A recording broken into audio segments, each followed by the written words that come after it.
Bismillahirrahmanirrahim.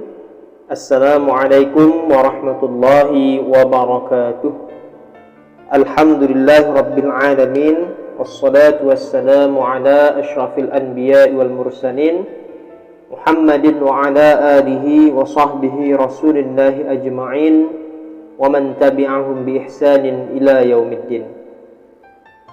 Sahabat sekalian yang dirahmati Allah Subhanahu wa ta'ala, pada kesempatan kali ini saya akan mengajak sahabat sekalian untuk mengenal lebih dekat sosok guru bangsa yang pada hari Jumat 27 Mei 2022 lalu telah meninggalkan kita semua. Beliau adalah Profesor Dr. Haji Ahmad Syafi'i Ma'arif atau akrab disapa dengan panggilan Buya Syafi'i Ma'arif. Saya ingin mengajak sahabat sekalian mengenal lebih dekat lagi tentang beliau melalui sebuah karya yang ditulis oleh Ustadz muda yang sangat dekat dengan Buya Syafi'i Ma'arif, yaitu Ustadz Erik Taufani. Pada kesempatan sebelumnya juga saya sempat bercerita tentang pengalaman saya ketika pertama kali bertemu langsung dengan Buya Syafi'i Ma'arif. Bagi sahabat sekalian yang belum mendengar ceritanya, bisa ditonton video lengkapnya. Sudah saya sematkan link videonya di pojok kanan atas.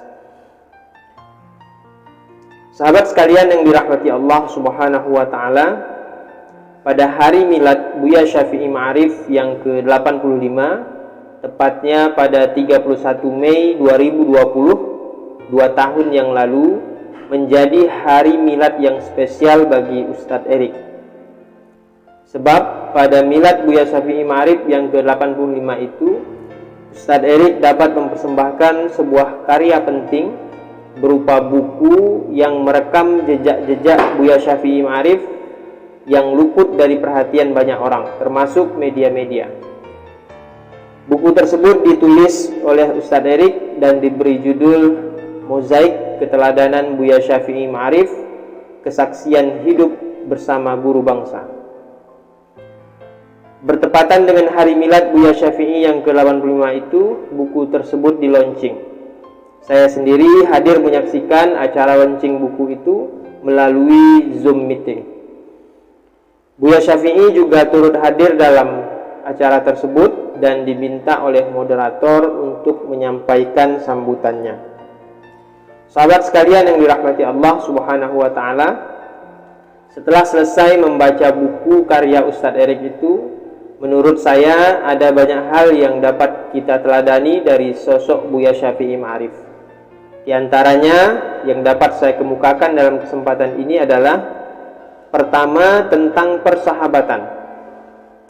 Dalam buku tersebut kita dapat menyaksikan potret persahabatan Buya Syafi'i dengan beraneka macam orang. Sahabat bagi Buya Syafi'i tidak hanya sekadar say hello saja, tapi lebih dari itu.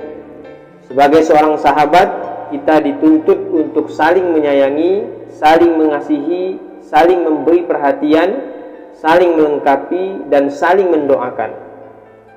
Hal itu dapat kita baca dalam buku tersebut, bagaimana kisah persahabatan Buya Syafi'i Ma'arif dengan tokoh-tokoh besar seperti Profesor Dr. Amin Rais, almarhum Profesor Dr. Yunahar Ilyas, hingga Biksu Panavaro.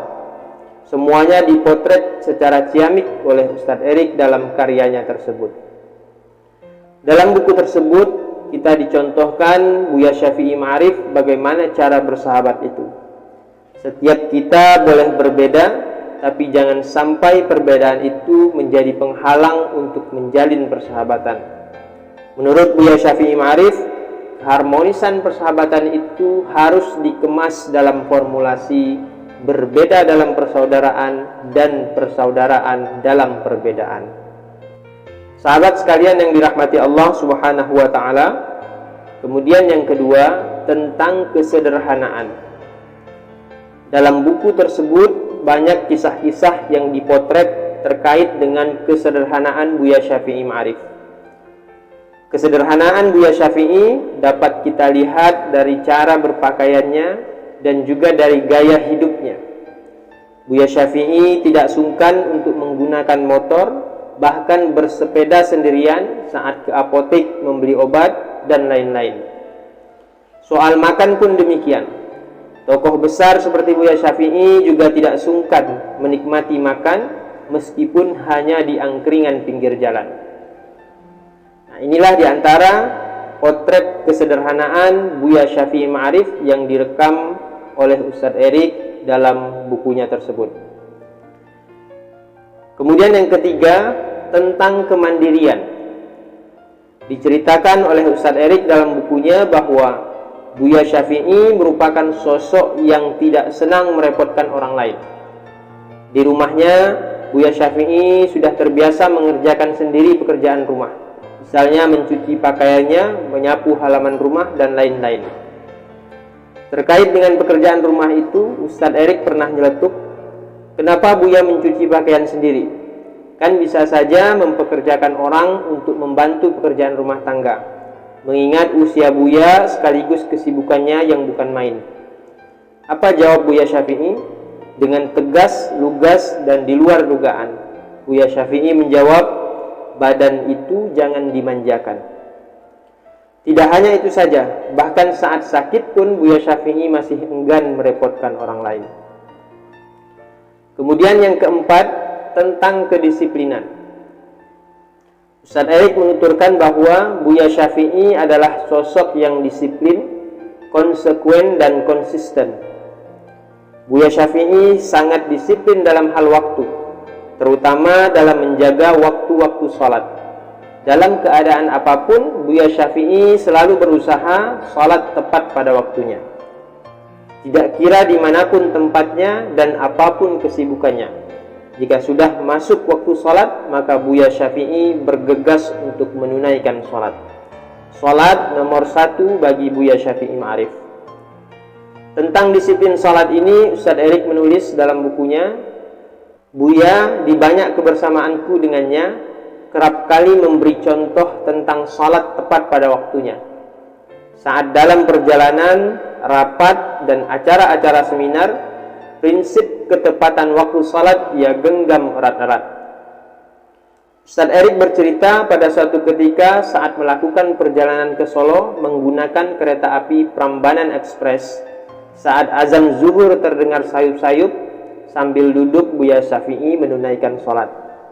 Begitu selesai sholat, pelan-pelan Buya Syafi'i berbisik supaya orang tidak melalaikan sholat.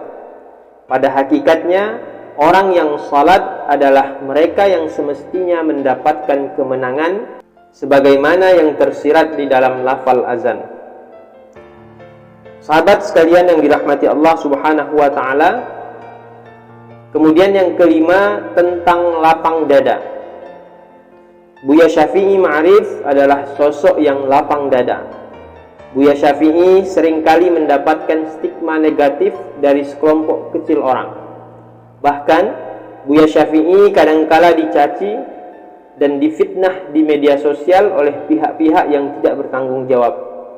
Tapi, semua itu tidak pernah ditanggapi secara serius oleh Buya Syafi'i. Beliau tidak pernah ambil pusing dengan berbagai macam hal yang orang katakan tentangnya. Hanya satu saja yang dijawab oleh Buya Syafi'i Ma'arif.